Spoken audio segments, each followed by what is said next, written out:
इस कार्यक्रम के पुण्यार्जक हैं श्री कंवरलाल जी, महावीर प्रसाद जी पाटनी, आर.के. ग्रुप, मदनगंज, किशनगढ़, राजस्थान। बोलिए पंच परमेष्टि भगवान की, भगवान महावीर स्वामी की, अहिंसा परमो धर्म की, परम पूज्य आचार्य गुरुवर श्री विद्यासागर जी महाराज की, परम पूज्य आचार्य श्री समय सागर जी महाराज की, परम पूज्य सुंदर सागर जी महाराज की। जैन कर्म सिद्धांत में भावनाओं को बहुत महत्व दिया गया है। इसलिए हमारी संस्कृति में कहा गया है, यद भावते तद भवति। व्यक्ति जैसी भावना करता है, भाता है, उसको वैसा फल मिलता है। शुभ भावों के द्वारा पुण्य का बंध होता है और अशुभ भावों के द्वारा पाप का बंध होता है।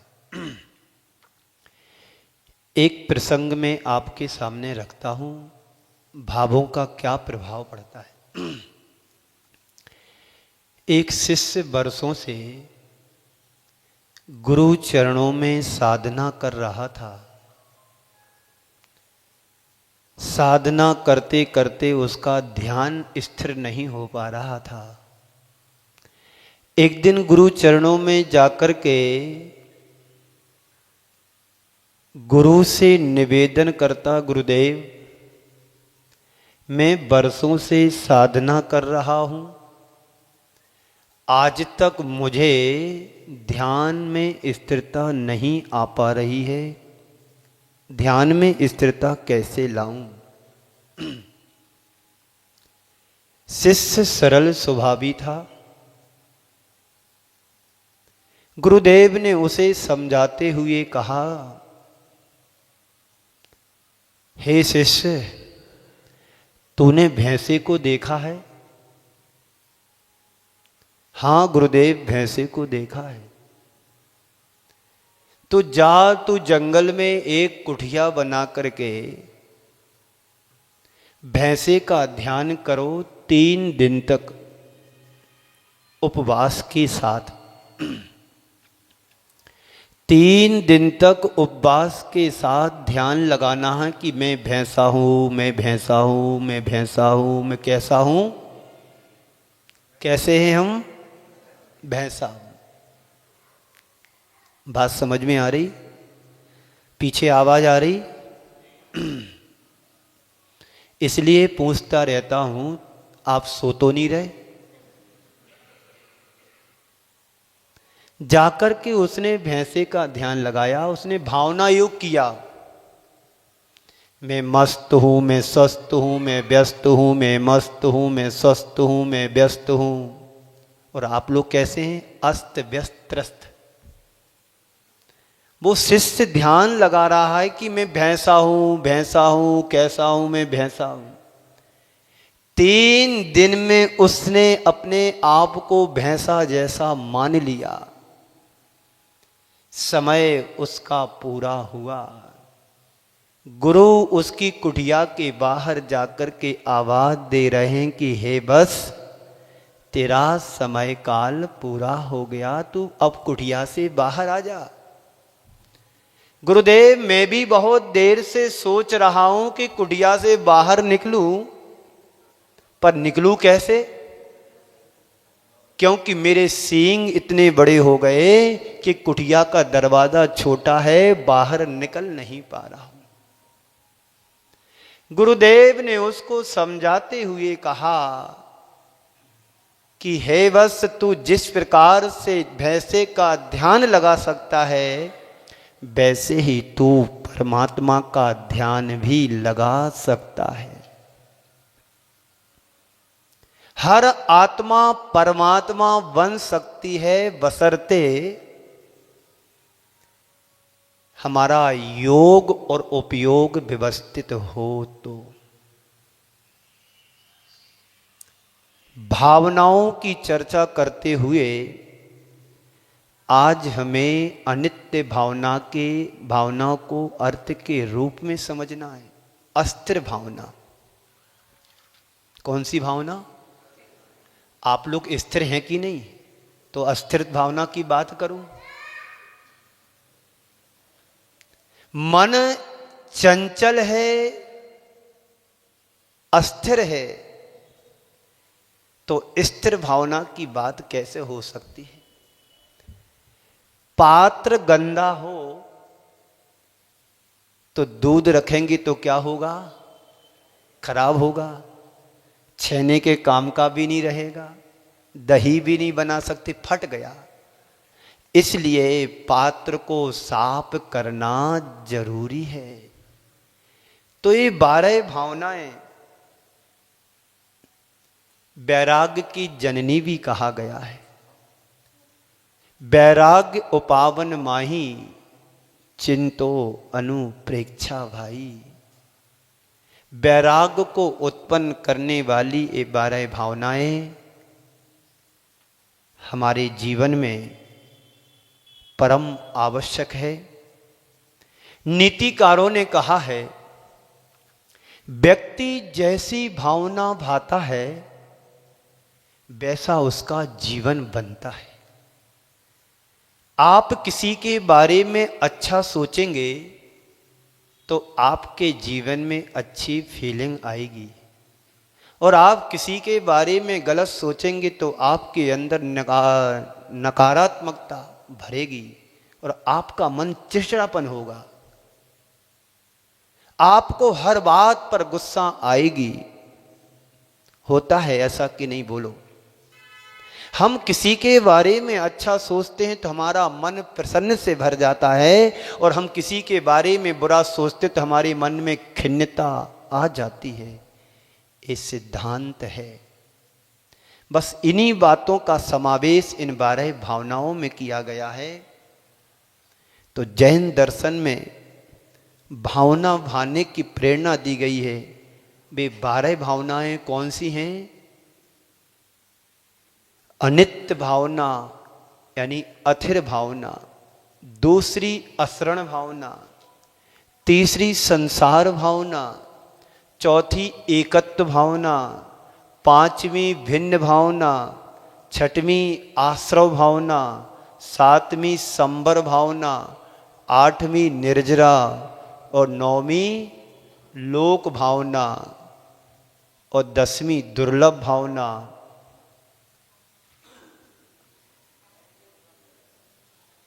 और 11वीं बोधि दुर्लभ भावना और 12वीं धर्म भावना। ये 12 भावनाएं क्रम क्रम से हम समझने की कोशिश करेंगे। प्रत्येक भावनाओं में बड़ा गहरा चिंतन छिपा हुआ है।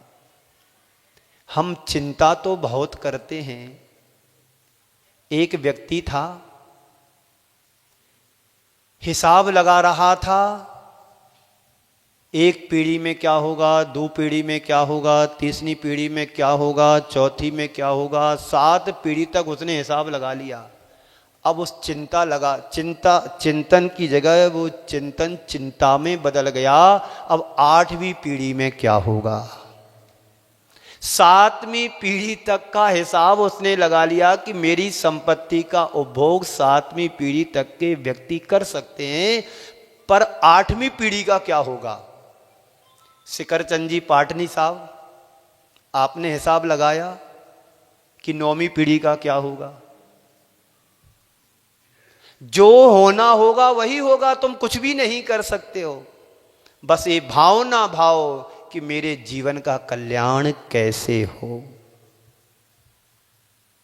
बात समझ में आ रही है? हाँ तो बोलो। ठंडी है तो बोलने में थोड़ी ठंडी लगती है, चलने फिरने में ठंडी लगती है। अभी बाहर निकलोगे ठंडी लगेगी। अभी तो अच्छे से बैठे ना, देखो कुर्सी हिल तो नहीं रही तुम्हारी। ये भारत सरकार की कुर्सी है, कभी भी गिर सकती है, पर यहां की कुर्सी मजबूत है, सारे पाए मजबूत लगे हैं आर के मार्बल ग्रुप के। तो मैं कह रहा था, हमारे आचार्यों ने इन भावनाओं की बहुत उपयुक्तता बतलाते हुए कहा है कि वैराग उपावन माही चिंतो अनुप्रेक्षा। भाई चिंतवन करना है, चिंता को छोड़ना है, चिंतवन को पाओगे। और हम करते क्या है, चिंतवन को भूल जाते, चिंता में लीन हो जाते। बोलो यही होता है कि नहीं होता है? चिंतवन में लीन हो जाओ तो चिंता अपने आप छूट जाएगी। अब आज से क्या करना है? सब कुछ आज ही से करना है, कल से कुछ नहीं करना। आज करे सो अब और कल करे सो कब? आज करे सो अब, कल करे सो कब, और पल में पिल रहे होएगी बहुरी करेगा कब। ऐसा बचपन में पढ़ते थे ना, और आप लोगों ने होशियारी लगा करके बदल दिया। आज करे सो कल, कल करे सो परसों। इतनी जल्दी क्या है? अबे तो जीना बरसों। इतनी जल्दी क्या है? अभी तो जीना बरसों। एक के ऊपर बरस रहा है तो एक हरस रहा है। तो भावनाओं का बड़ा खेल है। जिन भावों के द्वारा हम मुक्ति को पा सकते हैं, तो उन्हीं दुर्भावों के द्वारा हम अपने जीवन का पतन भी करा सकते हैं। इसलिए भावना बहुनाशनी है तो भावना बहु विकासनी भी है।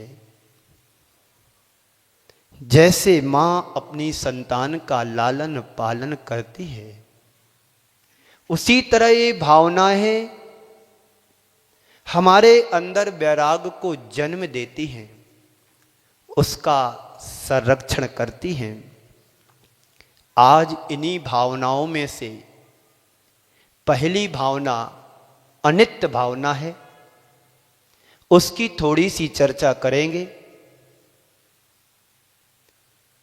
क्योंकि घड़ी का कांटा खिसकता है, आप लोग भी धीरे धीरे खिसकते। अभी तो 6 बजा है, अभी तो 6:15 बजा है। थोड़ा सा काम और कर ले, एक आध ग्राहक को और निपटा दे, तो आप लोग भी धीरे धीरे खिसक खिसक करके आते हैं। तो मैं भी अपनी भावना को धीरे धीरे खिसकाता हूं आगे। तो आज अनित्य भावना के बारे में थोड़ी सी चर्चा मैं करूंगा। अनित्य भावना का मतलब है कि जो कुछ भी उत्पन्न हुआ है वह सब नाशवान है। दिमाग में फीड कर लो कि संसार में जो कुछ भी हमने पाया है वो सब कैसा है? क्षण भंगुर है, नाशवान है। आज है, कल रहे ना रहे, कोई भरोसा नहीं है। भरोसा आपको अपने ऊपर किस किस को भरोसा है? कल मैं फिर मिलूंगा। बोलो, क्यों चुप हो गए? अपने आप पर भरोसा नहीं है, फिर दूसरों पर कैसा कर लेते आप भरोसा? ये भावनाएं हमें यही सिखलाती हैं कि हम अपने ऊपर भरोसा करना सीखें। आगे कहेंगे, जन्मे मरे अकेला चेतन सुख दुख का भोगी। और आगे कहेंगे, मोह रूप मृग तृष्णा जग में मिथ्या जल चमके। ज्यों सर जल आवत मोरी, त्यों आश्रव कर मन को। तू नित्य पोखे यह सूके, जो धोवे त्यों मेली। ये सब भावनाएं हमारे अंदर वैराग को मजबूत करती हैं। जन्म मरण अरु जरा रोग से सदा दुखी रहता, कि सुखी रहता? सुखी रहते आप लोग? हमें तो सब सुखी दिखाई दे रहे यहां पर, एक भी दुखी नहीं मिला। मैं सुबह से शाम तक घूमता हूं, पूरे गांव में एक भी दुखी व्यक्ति नहीं दिखा मुझे।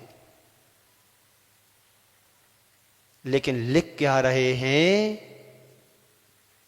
जन्मे मरे अकेला चेतन सुख दुख का भोगी। तो अनित्य भावना का मतलब है जो कुछ भी संसार में उत्पन्न हुआ है वह सब नाशवान है, क्षण भंगुर है, विनाशीक है, नष्ट होने वाला है। सूर्य सुबह उदित होता है, शाम को अस्ताचल की ओर जाकर के ढल जाता है, अस्त हो जाता है। प्रकृति हमें बहुत बड़ा मैसेज देती है। सुबह कली खिलती है, शाम को मुरझा जाती है। सुबह गुलाब का फूल खिलता है, शाम को मुरझा जाता है। इसी तरह से मेरा जीवन है, सुबह गुलाब के फूल की तरह खिलता हुआ मेरा जीवन एक दिन गुलाब के फूल की तरह मुरझाता हुआ पाया जाएगा। पानी बहता है, बह कर के वापस नहीं आता है। आता है क्या? एक विदेशी व्यक्ति भारत आया। एक विदेशी व्यक्ति भारत आया और जिस होटल में रुका तो नल में से पानी निकल रहा था। टोंटी को घुमाया, पानी निकला। बाथरूम में जहां जहां वो गया, टोंटी को घुमाया, पानी निकला। होटल वाले से पूछा, क्यों भाई तुम्हारे यहां पानी की तो अच्छी व्यवस्था, जहां टोंटी खोलो पानी निकलता है, पर ये बताओ टोंटी मिलती कहां है? ये टोंटी मिलती कहां है? बोले सैनिटरी की दुकान पर। तो कहां है? उसका एड्रेस दिया, तेली मोहल्ला, हैरान गली, परेशान मोहल्ला, आगे डब्बू के बब्बा, पीछे गोंड बब्बा। हैरान गली, परेशान मोहल्ला, आगे डब्बू के बब्बा, पीछे गोंड बब्बा। उसने बहुत बड़ा ऑर्डर दे दिया, हम अपने देश सारी टोंटी लेकर के जाऊंगा, जहां कहीं फिट करेंगे पानी निकलेगा। लेकर के गया और पूरे घर में उसने टोंटी टोंटी फिट करा दी। और जब खोला उसको तो पानी निकले नहीं। उसने कंप्लेंट किया भारत के जिस दुकान से लेकर के गया था, आपने मेरे को बुद्धू बना दिया। मैंने तो आपसे टोंटी लिया था, पानी लिया था, आपने टोंटी तो दी, पानी दिया नहीं। अरे भाई साहब, पहले ये तो देखो उसका पाइपलाइन कहाँ है, उसकी टंकी कहाँ है, जब पानी आएगा। ये तो मैंने सोचा ही नहीं कि टंकी भी चाहिए, पाइपलाइन भी चाहिए, तब पानी मिलेगा। ऐसे लोग भारत के तो नहीं हैं। ऐसे कहाँ के होंगे? जो भारत से विदेश जाते वहां सीख करके आते हैं।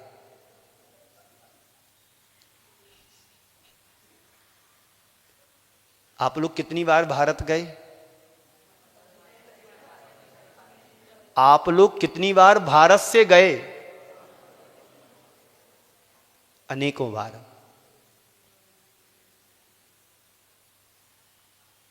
तो जिसका जन्म हुआ है उसका मरण निश्चित है।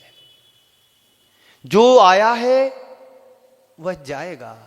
अभी आप लोग घर से यहां आए, बोलो हां। अब कहां जाना है? जहां से आए थे वहां जाना है। तो कहां से आए थे? निगोज से आए थे।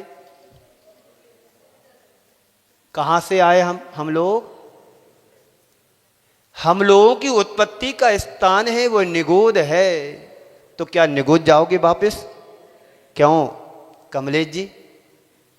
कल्याण नगर जयपुर कहाँ जाना है?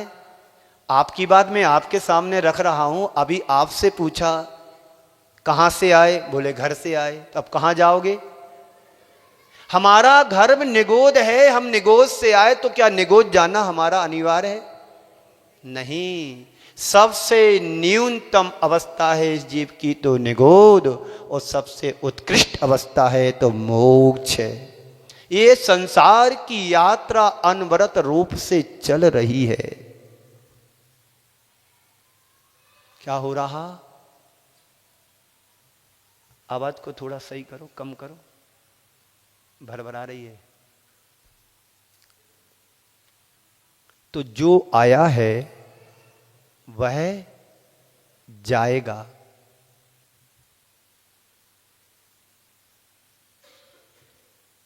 जो मिला है वह छूटेगा। मां मिली है, एक दिन मां से हमारा बिछोय होगा, वियोग होगा। पिता मिला है तो पिता से भी वियोग होगा। पति मिला है तो कभी पत्नी से वियोग होगा तो कभी पति से वियोग होगा। ये क्या है? अस्थिर भावना, यानी अनित्य। जो संसार में नित्य नहीं है पर नित्य नहीं, यानी हमेशा नहीं रहेगा, उसका नाम अनित्य है। आप लोगों ने कितनी बार 12 भावनाओं का पाठ किया?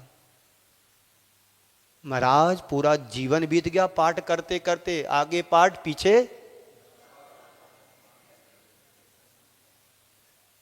आगे पाठ पीछे परिधि, पीछे सपाट, प्लेन। क्या हो गया? प्लेन हो गया, प्लेन क्रैश हो गया। होगा ना? जो बना है वह बिगड़ेगा। जीवन को हमने पाया, एक दिन बिगड़ेगा। बचपन आया, बचपन गया, प्रौढ़ अवस्था आ गई, युवा अवस्था आ गई, ये अवस्था गई, बुढ़ापा आ गया। और बुढ़ापा भी, बुढ़ापे का भी बुढ़ापा आता है, चिंता मत करना। एक दिन हम गए थे किसी के घर पे, 92, 90, 92 साल की अम्मा, एक भी दांत नहीं बचे, सब गायब। हमने कहा आप क्यों बैठे, आप भी जाओ। दांत बाद में आए हो, पहले गए। दांत बाद में आते हैं, पहले जाते हैं। जीभ पहले आती है और लास्ट तक रहती है। कभी आपने सोचा? क्या सोचा? सोच के बताना। जरा सोचो, सोच करके कि साथ क्या जाएगा। सच्चे अर्थों में देखा जाए तो मृत्यु जन्म के लिए, आना जाने के लिए, उगना डूबने के लिए, मिलना बिछड़ने के लिए, इस तरह आना जाना, मिलना बिछड़ना, सुख दुख, ये सब चलते रहते हैं संसार। लेकिन इनमें से हमें स्थिरता को प्राप्त करना है। वो यहां नहीं मिलेगा, वो मरने के बाद मिलेगा। तैयार हो? एक भी तैयार नहीं होगा। महाराज उल्टी बातें मत करो, कल बिहार कर लेना। एक जगह में गया, उस समय भी मैं अकेला था, 2019 में। उनके गुरु ने मेरे लिए बड़ा सम्मान दिया, प्रतिवंदना की। एक महाराज शाम होते होते कहते, महाराज से बोल देना, डायरेक्ट नहीं, किसी को भेजा, कि सुबह होने के पहले बिहार कर जाना। मैंने उनसे तो कुछ नहीं किया, सूर्य अस्त होने के पहले बिहार कर गया। सूर्य उगने के पहले बिहार कर जाना, मैं सूर्य अस्त होने के पहले निकल गया। ऐसे भी साधु संत होते हैं जो कोऑपरेट नहीं करते, एक दूसरे को एडजस्ट नहीं करते। बड़ी विसंगति हमारे जीवन में जुड़ रही हैं। आगे और जुड़ेंगी। ये भावनाएं विसंगति में संगति बनाने के लिए बहुत गुणकारी हैं। जब आपके जीवन में डिप्रेशन आए, किसी से कुछ मत कहना, इन भावनाओं का चिंतन कर लो। जन्मे मरे अकेला चेतन सुख दुख का भोगी, और किसी का एक दिन यह देह जुदी होगी। काल सिंह ने मृग चेतन को घेरा भवन में, नहीं बचा वन हारा कोई यो समझो मन में। सूरज चांद छिपे निकले ऋतु फिर फिर कर आवे, और प्यारी आयु ऐसी बीते पता नहीं पावे। सूर्य निकलता है, शाम को छिप जाता है, चांद का उदित होना होता है, दिन में छिप जाता है। ऋतुएं आती हैं चली जाती हैं, आयु भी उसी तरह से जैसे ऋतुएं आती हैं चली जाती हैं, वैसे ही इंसान की आयु भी निकल रही है, बीत रही है, पर हमें पता नहीं पड़ता है। ये पता पड़ जाए कि आयु भी हमारी बीत रही निकल रही है तो आदमी सतर्क हो जाए, सतेज हो जाए। पर उसे पता नहीं है कि हमारी 90 साल की उम्र हो गई, अभी तो और जीना है, अभी तो और जीना है। हाथ पैर काम नहीं कर रहे, कानों से सुनाई नहीं दे रहा, आंखों से दिखाई नहीं दे रहा, चलते बनता नहीं, खाते पीते बनता नहीं, फिर भी आसक्ति है। एक दादाजी जबरदस्त बीमार हो गए, सुन रहे हो ना आप लोग? एक दादाजी जबरदस्त बीमार हो गए, कुछ शब्द बोल रहे पर पूरे नहीं निकल पा रहे। सभी बच्चे वहीं थे, 4 बेटे थे उनके। कितने थे? 4 पुत्र थे। बार बार कुछ शब्द बोल रहे हैं। डॉक्टर को बुलाया, दवाई दी, थोड़ी चेतनता आई, और पूछते हैं क्यों वीरेंद्र कुमार कहाँ हैं, रमेश कुमार कहाँ हैं, सुरेंद्र कुमार कहाँ हैं, राजेंद्र कुमार कहाँ हैं? बोले पिताजी सब आपके आसपास खड़े हैं। अरे सब यहीं खड़े, दुकान पर कौन है? सब यहीं है तो दुकान पर कौन है? बात समझ में आ रही ना? मरने को तैयार हैं पर आसक्ति छूट नहीं रही है। आसक्ति जा नहीं सकती। आसक्ति का मतलब क्या है? आसक्ति जा नहीं सकती। तो सूरज चांद छिपे निकले ऋतु फिर फिर कर आवे। बार बार ऋतु आती है चली जाती है, सूर्य उदित होता है अस्त हो जाता है, चांद निकलता है, चंद्रमा निकलता है, अस्त हो जाते, तारे निकलते हैं, अस्त हो जाते हैं। उसी तरह से हमारी आयु भी निकलती है, आती है, जाती है। एक एक श्वास आ रही है, जा रही है, कोई भरोसा नहीं मेरी श्वास जीवन की कब अंतिम श्वास बन जाए। जिस प्रकार से पर्वत से नदी गिरती है, बहती है, वो जल कभी वापस नहीं लौटता है। हमारा जीवन भी उसी तरह का है, जो श्वासें निकल गई वो लौट करके वापस आने वाली नहीं है।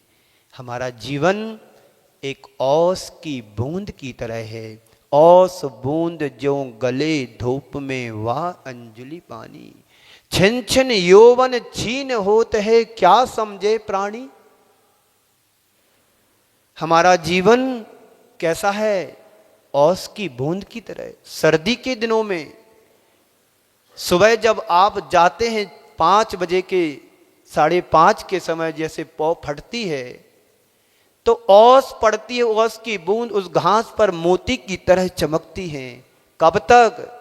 जब तक सूरज की किरण नहीं पड़ती है तब तक वह बूंद मोतियों की तरह शोभायमान हो रही है, और जैसे ही धूप पड़ती है, सूर्य का प्रताप पड़ता है, वो ओस की बूंद भी समाप्त हो जाती है।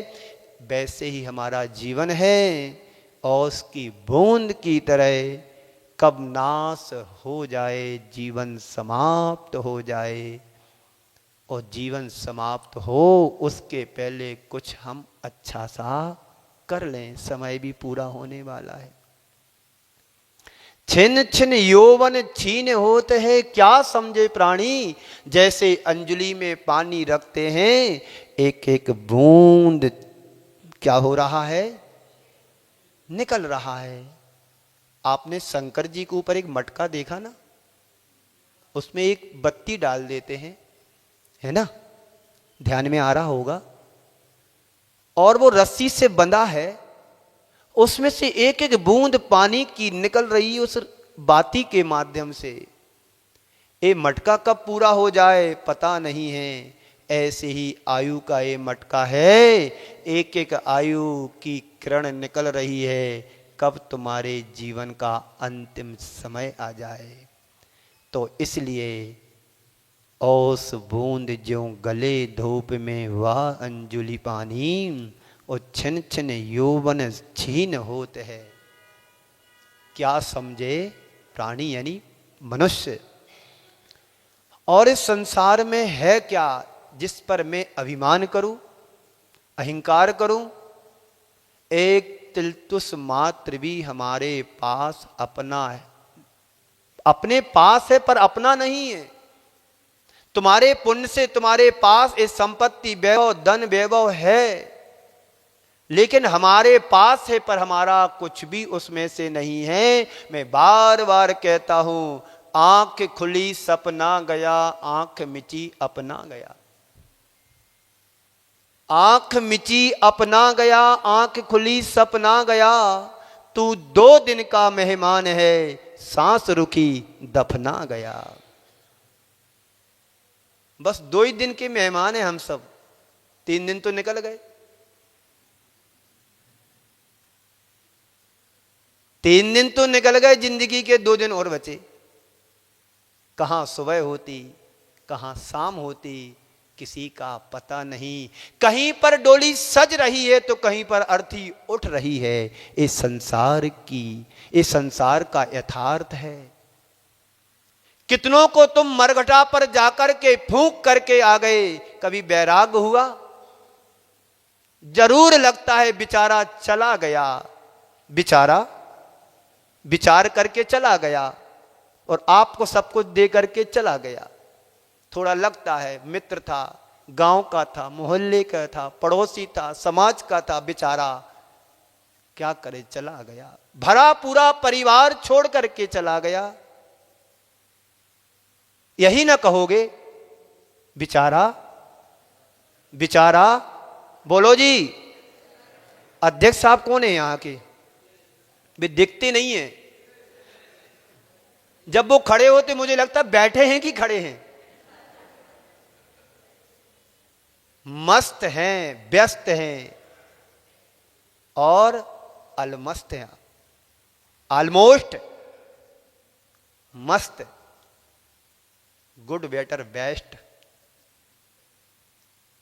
अध्यक्ष तो ऐसे हो जो हमेशा गुलाब के फूल की तरह मुस्कुराते रहते हैं। हमें प्रेरणा लेना चाहिए, दुख में भी सुख खोजो,